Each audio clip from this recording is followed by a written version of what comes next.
বিশ্লেষণে আরও উঠে এসেছে, বাংলাদেশিদের কাছে মলম বিক্রেতা উপাধি পাওয়া ময়ূখ রঞ্জনকে রীতিমতো গণধোলাই দিয়ে কলকাতা ছাড়া করেছেন সে দেশের হিন্দু নাগরিকরাই।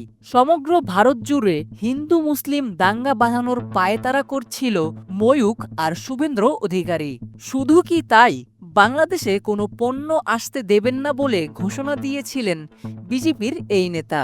এমনকি বাংলাদেশি রোগীদের ভারতে না গিয়ে পাকিস্তানে গিয়ে চিকিৎসা নেওয়ার পরামর্শও দেন তিনি।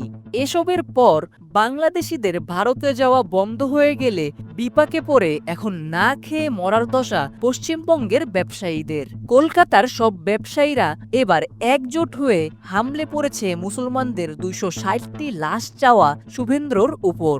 আর মলম বিক্রেতা সাংবাদিক ময়ূখ রঞ্জন তো ফ্যাসিস্ট হাসিনা ভারতে পালানোর পর থেকেই প্রোপাগান্ডা ছড়াতে ব্যস্ত ছিল। বাংলাদেশ নিয়ে